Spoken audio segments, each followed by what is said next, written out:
Senator, I know you're not happy about what happened, but to what degree are you not happy? Have you picked up the phone and spoken to the president of late since this all collapsed? I have been in contact through my office with the chairman of the Joint Chiefs of Staff on a daily basis. I spoke last week directly with General Milley, the chairman of the Joint Chiefs of Staff, and Secretary of Defense Austin to indicate my concerns and to prompt them to move more aggressively to correct the situation as much as they could. All right. What did you tell them before this collapsed? Because, you know, you're routinely introduced on my show and others.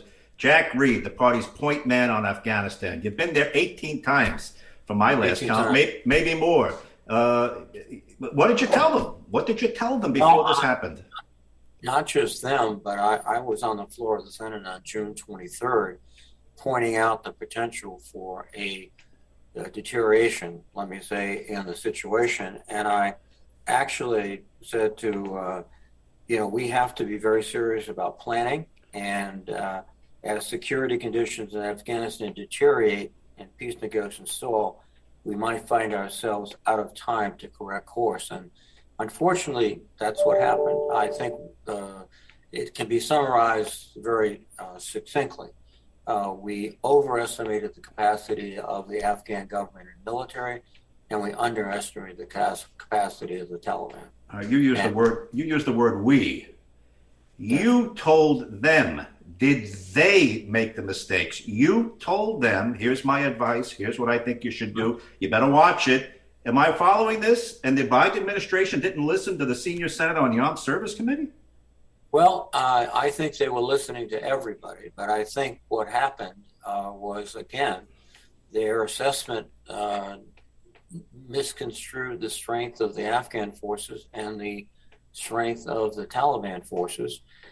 They reacted as quickly as they could to try to rectify the situation, but the days at the airport where those 4 people were rushing to the aircraft were, horrific, and particularly horrific for the veterans and for the Gold Star families who sacrificed so much.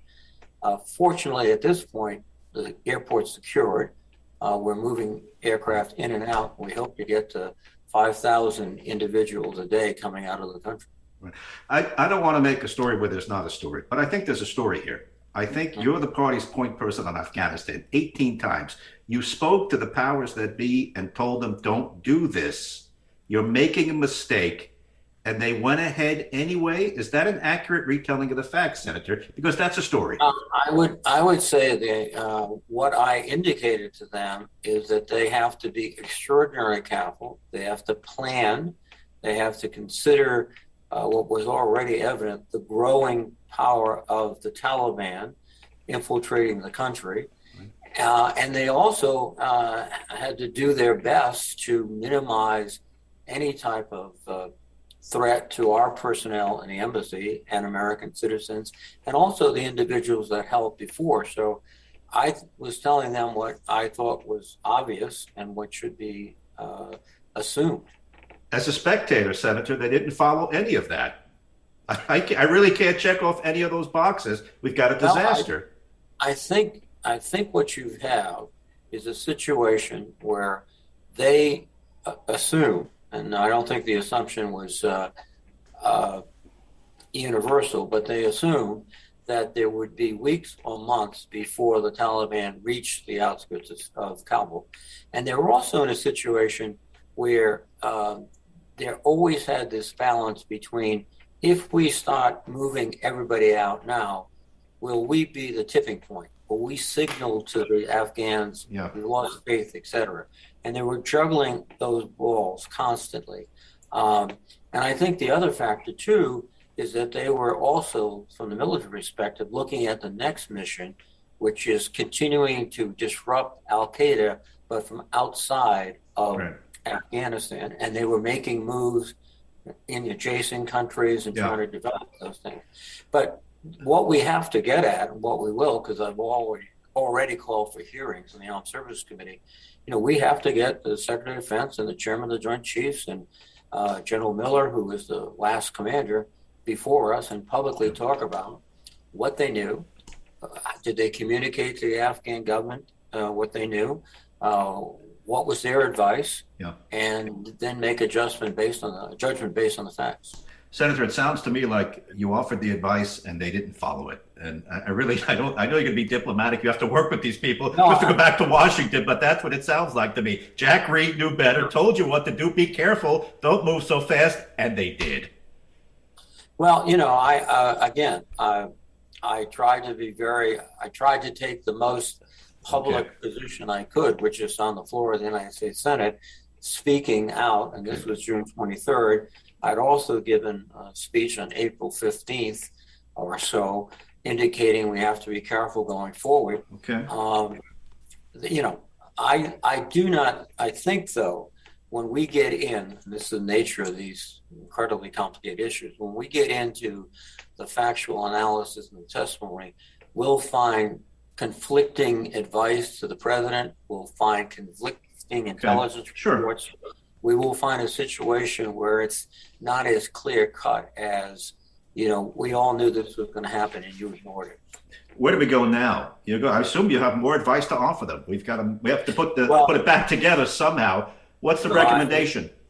The recommendations now is, obviously we have to hold that airfield until we get all of our personnel out, together with the SIVs, those people, the special immigration visas, those people who helped us, and also people who are reasonably threatened by the Taliban. And we have to continue to do that. We have to make it clear to the Taliban that any military approach towards us will be met with incredible force. And then we also have to continue our presence in the region in order to continue to disrupt Al-Qaeda and also to prevent destabilization. And one of the factors we have to be on the lookout for is, it's one thing to take over the country, but as we found out, it's another thing to govern it. And I think the Taliban could find themselves in regional conflicts with tribal factors. There are ethnic divisions between Pashtuns and Tajiks. It could be a very complicated and violent few months. Just a couple more questions. Former President Trump was on Fox last night saying, I left Biden with a plan. He didn't follow it. When I broke off with the Taliban, I said, you better behave, because if you don't, I'll bomb the blank out of you, and I know the village you live in, the guy he spoke to. It sounds like Trump would have followed through on that. Well, first of all, one of the problems that the president had was the agreement that Trump signed with the Taliban. It's the first time the United States recognized the Taliban, which gave them credibility. We would not allow the Afghan government to participate. And then the basic deal was, you don't attack U.S. forces, we're out. And in fact, he put President Biden sort of in a box, because had President Biden reversed that, the obvious reaction, I think, by the Taliban would be to conduct military operations against United States forces, to go back in and start hitting us and making the cost of our presence very high in terms of human life. Essentially what Trump did was say, listen, here's the deal. I'm leaving regardless of the consequences. Don't attack my forces while I'm... Or if you do, you're going to know about it. Well, do you think he would have followed through? And you think the way they're framing is that Trump was tough, Biden didn't follow through. This wouldn't happen if he was president. No, I think what would have happened is Trump would have, on May 31st, pulled everybody out as fast as he could. And I don't think he had any interest in prolonging the fight there. And he made it very clear in the agreement. So, and the Taliban, the only condition that they abided by in this agreement was they did not go after our troops. But if they did, would Trump have retaliated? Yes. However, I think that they'd be smart enough, the Taliban smart enough not to do that, and we would have been out of there, and maybe in a more chaotic way on the 31st in May. Right. All right. Finally, did you see today's Washington Post? They're calling it the Afghanistan Papers. I printed it out. It's 50 pages. It's exhaustive. Apparently, the Freedom of Information Act. And basically, the headline is, U.S. officials constantly said they were making progress. They were not, and they knew it. An exhaustive post-investigation found. Essentially, they're saying we've been lied to by at least by at least 3 presidents, maybe 4, and the generals and everybody else. Washington hasn't been straight with the American people. Is that true? Is this reporting accurate? It's quite an indictment. I have read parts of it, but not all of it. I made, as you indicated, 18 trips to Afghanistan. I've been on the ground with American units, with Afghan units. I've talked to generals. I think essentially, they try to paint a very much optimistic picture. Okay. And that picture over time became less and less credible. And, part of our analysis and our investigations in September is, what were you telling us? How did it square with the actual facts on the ground? Mm-hmm. But, we were receiving, particularly from the intelligence community, very pessimistic reports about the status in Afghanistan going back a year or two at least. Mm-hmm. In fact, the intelligence community was more pessimistic than I think the military community, and that might go to the ethic of soldiers, which is basically, we're going to win. We're winning. Well, at some point in the Washington Post view, that turned into lying, bold-faced lying by the generals and everybody else involved. And I'm not making this up. It's quite the indictment here. The Afghanistan papers. All right, listen, if people are more interested in that, they could print it out, they could read it. Just a final question. What puzzles me is that at the beginning of the interview, you said, well, they didn't realize and they didn't suspect. Just as a layman, I will say, well, how could you not anticipate this? You've been there for 20 years. You've worked hand in glove with these people. You know where the street lights are, where they used to be. How is that palatable to the American people to say, well, they just made a mistake? I think what we saw was a projections that if we left, then the government would probably be in jeopardy.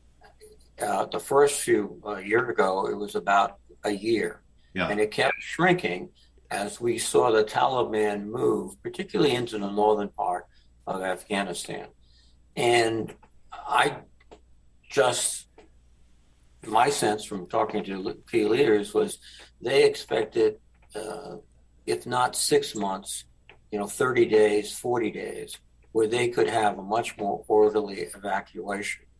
They had contingency plans. I mean, it is remarkable that within 48 hours, they could move in 1,000 troops, Marines and Army. They now have part of a brigade of the 82nd. Yeah. The airfield is now secured.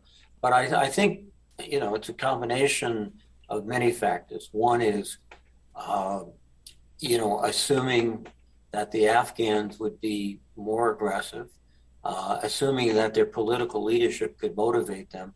And frankly, their political leadership has been so involved in internecine fights that they didn't pay attention. I just want to go over this point, and I'm going to let you go, and I appreciate your time. When Yes, you say they assumed the Afghan army would have been more aggressive, how is that possibly a miscalculation after 20 years? We trained these people, we armed them, we worked them hand in glove with them, and all of a sudden we're surprised that they collapsed like a cheap suit? I don't buy it. I don't think you do either, but you've got to be the diplomat. Gene, no, I think what the issue was, the question that we obviously got wrong was how long? Okay. How long? And that's a function of how effective the Taliban was in infiltrating and basically causing some of these troops simply to surrender. The other factor was, they had well-trained special forces. They had an air force. I think a lot of people thought they could handle, at least for several months, the onslaught of the Taliban. But our intelligence, our military leaders, and our national leaders, I think, did not fully appreciate how thoroughly the Taliban had infiltrated the country and how despondent the military forces were. All right. Senator Jack Reed, thanks. Appreciate your time as always. Thanks, Gene. Yes, thank you very much.